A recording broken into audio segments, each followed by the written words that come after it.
but never sleeps, New York is up and running tonight. With million-dollar deals and champagne mist filling the air, the Skyline Lounge is crammed with rap royalty. A storm is building behind those velvet ropes, though. With fury in his eyes, Jim Jones, the capo of Harlem, enters, certain that his $100 million Roc Nation move was set on fire.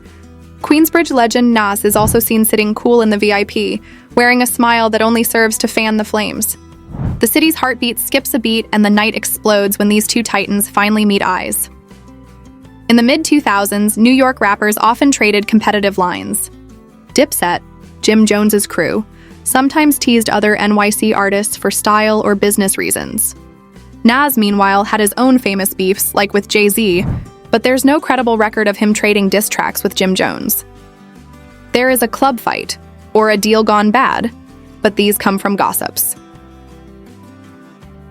Late July evening, Manhattan's premier rooftop club.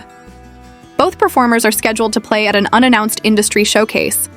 Creative disputes that have been festering for a long time over a joint business partnership suddenly explode. That level of Queensbridge ice and Harlem heat wasn't what the rooftop was prepared for. Earlier in the day, a leaked song with a verse that seems to be a subtly critical look at Harlem rap culture surfaced. Jim believes Nas is responsible. When Jim shows there, the audience is buzzing. Nas is in a private lounge already.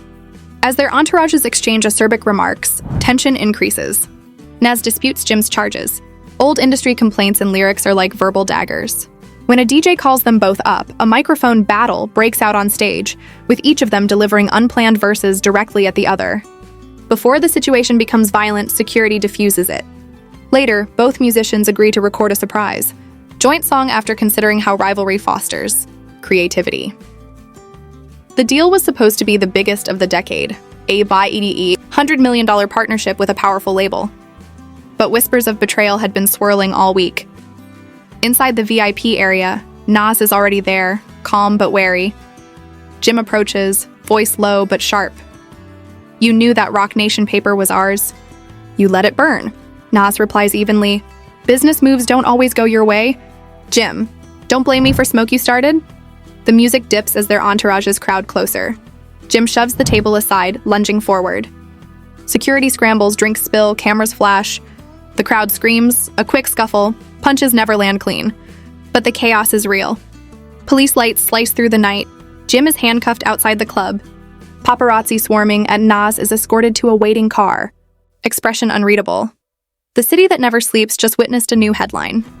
But the night was far from over. Rapper arrested after rooftop altercation. Social media erupts with shaky phone videos and hot takes. Was the $100 million deal ever real? Did Nas sabotage it, or was it business politics? Jim's lawyer announces a statement outside the courthouse. Bail is set. Cameras catch every step. Rumors swirl of a possible countersuit for defamation over the deal destroying. Weeks later, both artists release a joint statement. Competition can turn friends into rivals. But music is bigger than ego. A surprise collaborative single drops at midnight, turning the clash into chart-topping publicity. Jim enters with capo crew, shoulders tight. His manager whispers, "I heard Nas is already in the VIP. Cameras everywhere, bro." "Don't, Jim. I just want answers." He moves through the crowd as slow-motion flashes capture tense faces. Nas sits in a private corner, black hoodie up, laughing with producers. Jim stops a few feet away, a glass clinks. Someone shouts. Jim slaps the table aside, bottles crash. Security lunges, a brief scramble of arms and shouts. No clean punches, but enough to send the crowd into panic. The DJ cuts the music. Sirens echo from the street below. A source close to the scene claims a mystery producer recorded the entire argument on a hidden mic and is auctioning the audio to the highest bidder. Screenshots surface of late-night DMs supposedly between Jim's business manager and a Roc Nation exec hinting that someone inside the label tipped Nas about the deal collapse. Rumor swirls that Nas dropped a razor-sharp freestyle in a private after-party, taking subliminal shots that explain everything. Fans scour every new upload hoping to find it. Jim's neighborhood has an unplanned block party, with DJs blaring Dipset tunes and shouting "Free Capo," while they broadcast live to tens of thousands of people. According to an unconfirmed photo, Nas boarded a private jet to the Bahamas around midnight to avoid the press, sparking rumors of a covert meeting or getaway. The court date is set, The rumors keep spinning, and two icons walk separate paths for now. But in the game of rap royalty, rivalries have a way of finding the next stage. Episode title, Atlas in the Shadows. The Skyline Brawl was only the prologue.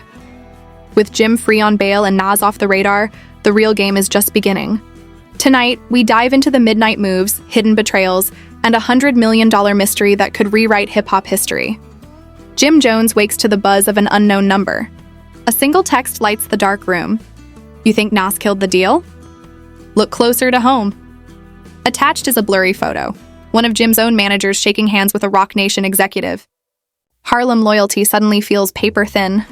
Jim, somebody in my house is eating off my plate. Across turquoise water, Nas leans on a balcony in Nassau. A sealed envelope slides across the table. Inside, a contract labeled Project Atlas, valued at $100 million. A sticky note reads, "Harlem heat won't cool the sun." Is it a taunt? Or an invitation? Nas calm to his manager. Legacy lasts longer than money, but sometimes they rhyme. Back in Manhattan, Jim calls a 2 a.m. meeting in a shadowed warehouse. His crew forms a tense circle. Jim, if one of you sold me out, speak now, before I find out myself. A phone chime cuts the silence. Roc Nation ringtone. All eyes lock on a young A&R rep, sweat sliding down his face. 3 months after the Skyline Brawl, the smoke finally clears. The mysterious Project Atlas contract? Revealed as nothing more than a clever industry experiment, an unsigned proposal used to gauge the power of hype. The $100 million figure was real, but it was never destined for either camp. Jim Jones and Nas meet again, but this time it's no rooftop ambush. They step onto the stage at Madison Square Garden for a surprise joint performance of Atlas Pant 2, the official single that drops that night. No diss bars, no hidden shots. Just two veterans proving that competition can be the spark that lights a bigger flame. Jim speaks to the crowd. Harlem and Queensbridge, we don't need beef to build history. Nas follows with a quiet grin. Legacy lasts longer than rumors. In the end, the Skyline Showdown wasn't about money lost or punches thrown. It was about the art, the way hip-hop turns tension into poetry, conflict into collaboration. From the streets of Harlem to the rooftops of Manhattan, the lesson is clear. Fame fades, but the music lives forever. Fade to black. Final title card, Atlas complete, legacy over money. It's complete, legacy over money.